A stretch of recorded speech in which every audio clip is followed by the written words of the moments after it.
खींवसर विधानसभा क्षेत्र जिसने मुझे राजस्थान की विधानसभा के अंदर भेजा पहली बार चुन के,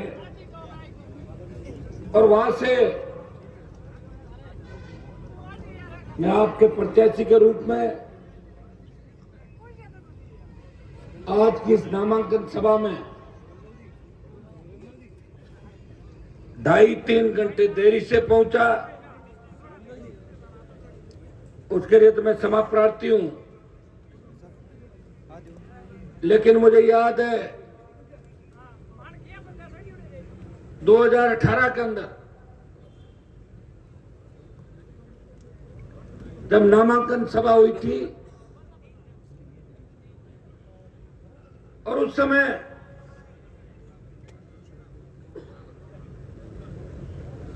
थोड़ा सा जल्दबाजी में कार्यक्रम पहले दिन तय हुआ, लेकिन 18 की सभा के बाद जब 23 की नामांकन सभा आई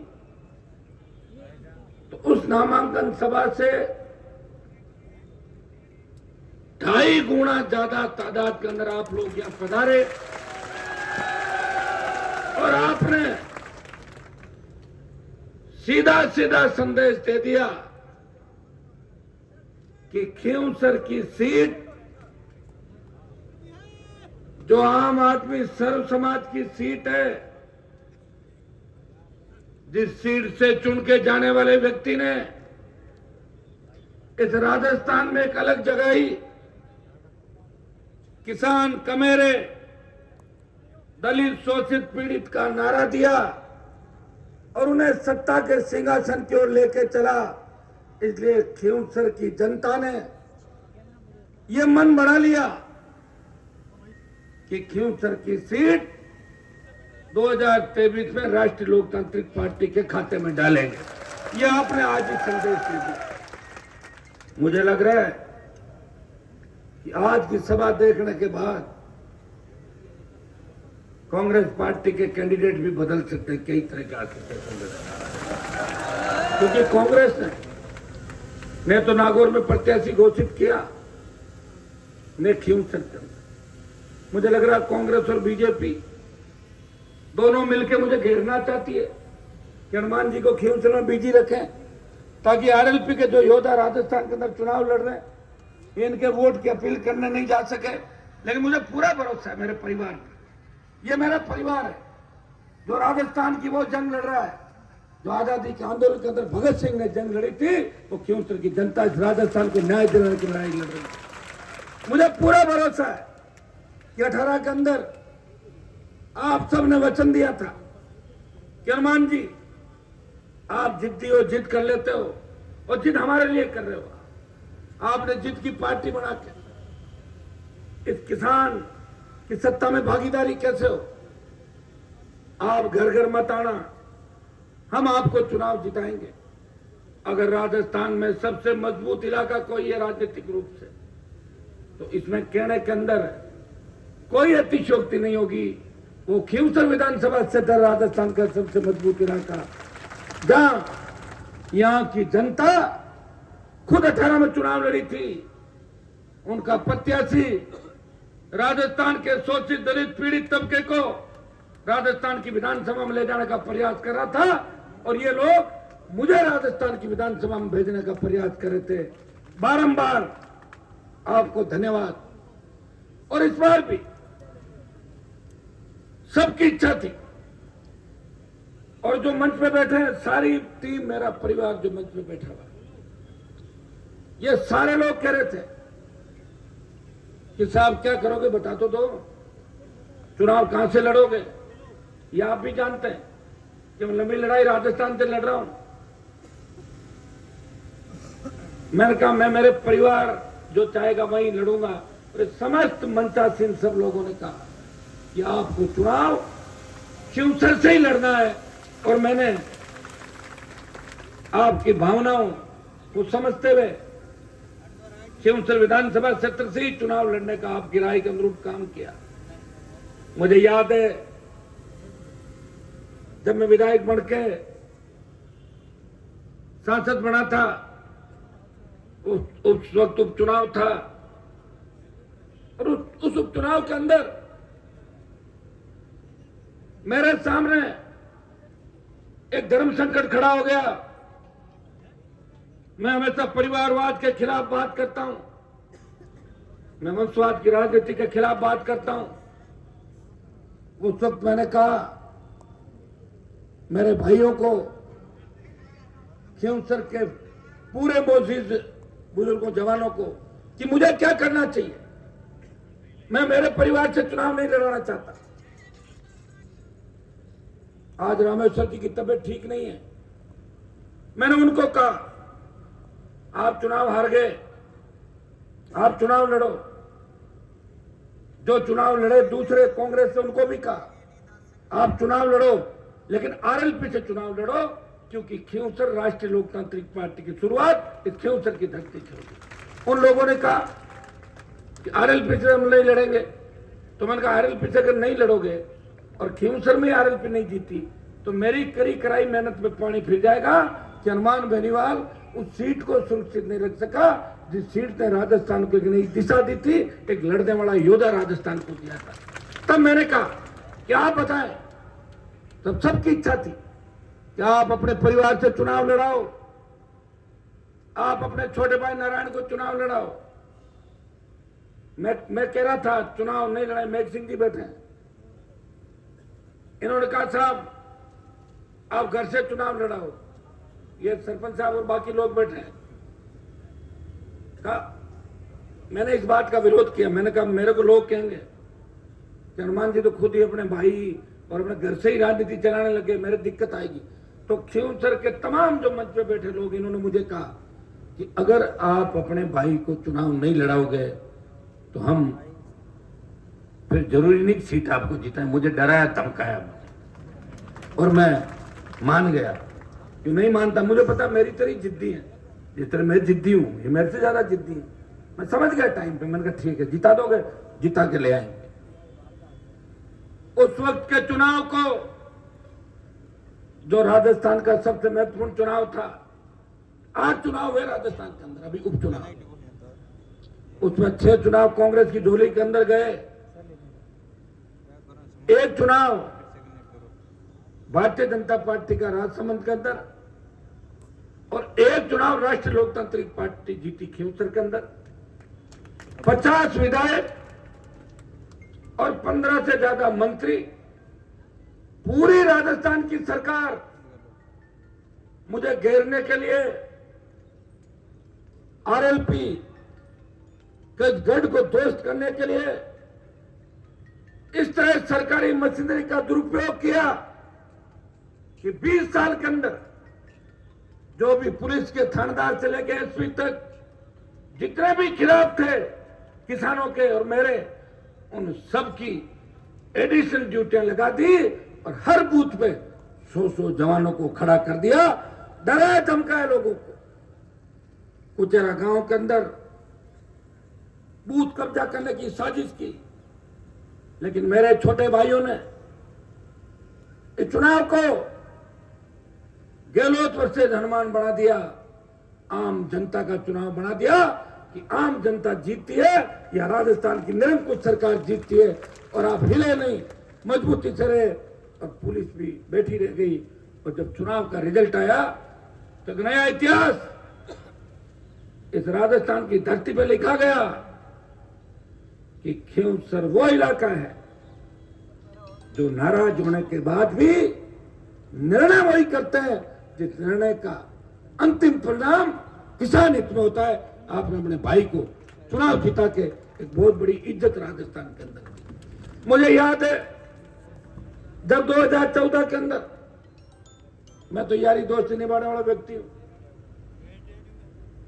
जिस नागौर प्रत्याशी की नारायण बात कर रहा था उनको मैं ही 9 के अंदर लाया था कि गंवर जी वगैरह सारे गवाह बैठे हैं तो जीत के।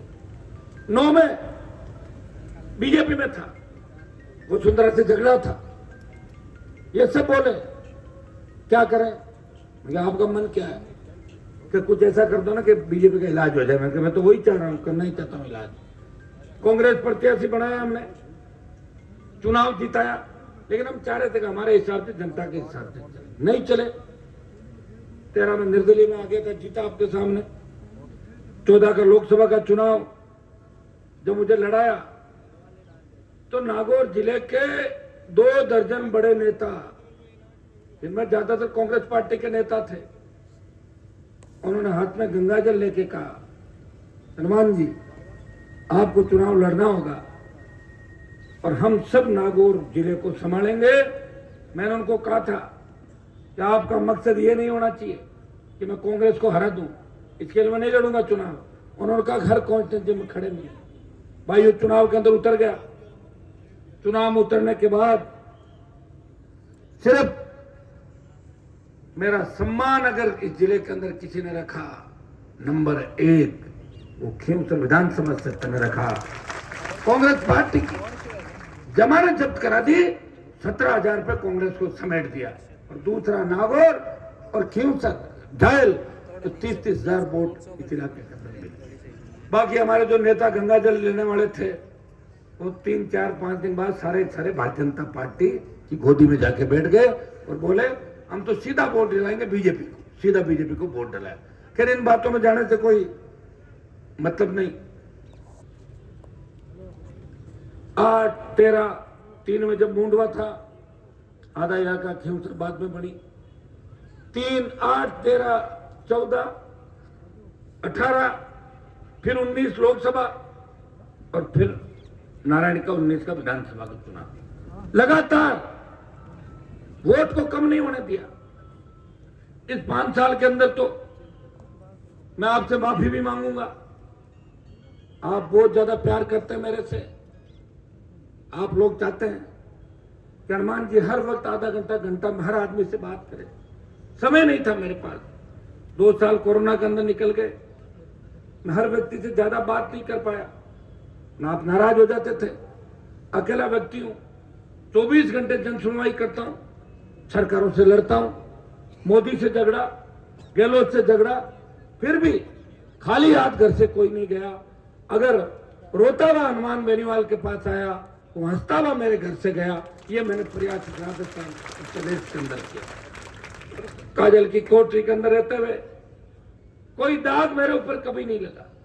कोई नहीं कह सकता इस देश के अंदर कि हनुमान जी के पास जाओ और पार्टनरशिप रख के काम करा लो। अगर कैसा भी व्यक्ति आया, उसकी मदद की, उससे समझाया। और जो लोग कहते हैं कि राष्ट्रीय लोकतांत्रिक पार्टी नौजवानों को खराब कर रही है, उनको सोचना चाहिए। जब देश की सेना को ठेके में दे दिया, जब मेरे छोटे भाई जो मेरे घर के सामने स्टेडियम के अंदर इस रैली दौड़ लगाते थे, सेना भर्ती रैलियों के अंदर, मैं उनके दुख दर्द देखता था। मैं रात को बाहर से आता था, बच्चे लाइन लगा के बाहर सोते थे, मैं अंदर उनके सोने की व्यवस्था करवाता था। मैंने नजदीक से उनकी पीड़ा देखी थी। मैं कहता था बेटा क्या करना चाहते हो? बोले सेना में जाना चाहते हैं। क्या करोगे? हम शहादत देंगे, हम आतंकवादियों को मार गिराएंगे, दुश्मन के दांत खट्टे करेंगे, हम किसान के बेटे। लेकिन सेना को ठेके में दे दिया। जब सेना को ठेके में दे दिया, तब देश का कोई शासन नहीं बोला। इस देश के अंदर उस अग्निपथ का विरोध किसी ने किया तो तेजाजी के भक्त हनुमान बेनीवाल ने उस अग्निपथ योजना का विरोध किया। और मेरे छोटे भाइयों को न्याय दिलाने के लिए लोकसभा ऑल पार्टी मीटिंग और जोधपुर में 2 लाख जवानों की रैली करके मोदी को चेतावनी दी, आ रहे हैं दिल्ली की तरफ, तैयार हो जाओ मोदी जी। और उसका परिणाम यह हुआ कि पहले अग्निपथ के अंदर 25% अग्निवीर लेने की बात थी और 75% को 4 साल बाद वापस भेजने की बात थी। डरी मोदी सरकार ने कहा कि 50% को सेना में रख लेंगे और 50% वापस भेजेंगे। मैं आपको विश्वास दिलाता हूं, एक हुंकार लोकसभा चुनाव से पहले अगर अपन भरेंगे दिल्ली की ओर, और विधानसभा चुनाव में अगर आपने बीजेपी को परास्त कर दिया, बीजेपी को राजस्थान से भगा दिया, तो अग्निपथ योजना भी वापस होगी। यह विश्वास मैं आपको दिलाता। जब देश में किसान आंदोलन हुआ, किसान आंदोलन का नेतृत्व पंजाब का किसान कर रहा था। जब तीनों कृषि बिल आए तब पंजाब के किसानों ने दिल्ली की सरकार को ललकारा और पंजाब के किसान जड़ सिख जिन्होंने मुगलों को, अंग्रेजों को उनके दांत खट्टे करवाए, गुरु गोविंद सिंह जी की फौज ने दिल्ली की ओर चढ़ाई करी।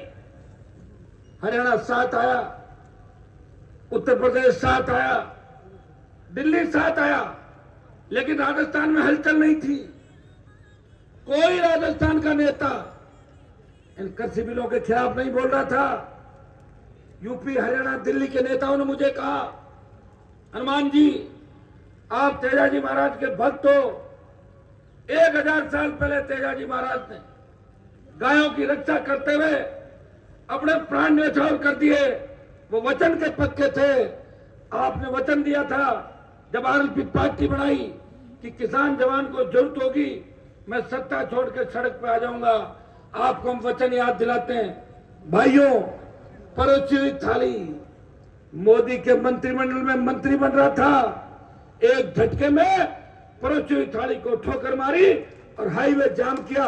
और 70 दिन अगर देश में कोई सांसद सड़क पर बैठा तो उत्तर भारत से यह किसान का बेटा था जो रोते हुए किसानों के आंसू पोंछ रहा था, किसान के बेटों के आंसू पोंछ रहा था। वो कोई ईडी और सीबीआई से नहीं डरता। ईडी, सीबीआई और गहलोत की एसीबी और क्राइम ब्रांच जिसे डरा नहीं सकती, और जो जब खड़ा हो जाता है वहां अपने आप सरकारें रुक जाती है। और इसकी पार्टी का झंडा कोई हाथ में ले लेता है, मजाल है सरकारों का कि सरकार वहीं रुक जाती है। राष्ट्रीय लोकतांत्रिक पार्टी का झंडा तो लड़ाई लड़ी राजस्थान, लड़ना सिखाया और मदद भी करी। आज नागौर के अंदर ये बीएल भाटी जी जानते हैं इस बात को। मैं रिकॉर्डिंग नहीं करता मेरे घर पे किसी। मेरी एक बुरी आदत है कि मैं न तो फोन रिकॉर्ड करता और न मैं वीडियो बनाता। अगर मैं वीडियो बनाता तो राजस्थान के तमाम नेता जो मेरे विरोध में बोल रहे हैं वो मेरे प्रणाम करते हुए 99% प्रणाम नहीं मिलता। अब हाथ नहीं चलते। मैंने सर झुकाया आपके सामने। मेरा सर झुका वीर तेजाजी के मंदिर में, रामसा पीर के मंदिर में, किसी लोक देवता के आगे या जनता के आगे, किसी नेता के आगे हनुमान बेनीवाल ने सर नहीं झुकाया। राष्ट्रपति और प्रधानमंत्री को अगर लोकसभा में बोलने से रोका और उनका ब्लड प्रेशर हाई किया, नागौर का सांसद था, वो आपका भाई था जिसको चुन के आपने भेजा किसान कौम की देश के अंदर रखवाली। विधानसभा के अंदर जब विधायक था, जब किसान के बेटों के सीने पे अपराधी नेता और वसुंधरा की निरंकुश सरकार हमारे बच्चों को मार रही थी, उस वक्त कहां चले गए थे सूरमा जो बड़ी बड़ी बात कर रहे हैं? 2-5 हार्डकोर अपराधियों को साथ लेके हनुमान से लड़ने चले, पता ही नहीं लगेगा कहां आए थे, कहां चले गए। इस बात का ये जो लाखों की तादाद है, इस बात की ओर इंगित कर रही है कि राजस्थान बदलाव के पथ पे है। इस बार आजाद समाज पार्टी और राष्ट्रीय लोकतांत्रिक पार्टी वीर तेजाजी के भक्त और बाबा साहब के भक्तों ने, सर छोटूराम जी और डॉक्टर भीमराव जी ने जो परिकल्पना करती इस देश के अंदर, उस परिकल्पना को पूरा करने का वक्त आ गया है। अगर दिल्ली पर राज करना चाहते हो तो आजाद पार्टी और राष्ट्रीय लोकतांत्रिक पार्टी का एक गठबंधन आपको मुख्यमंत्री की कुर्सी से लेके प्रधानमंत्री की कुर्सी तक लेके जाएगा। इस और विचार हम लोगों को करना है।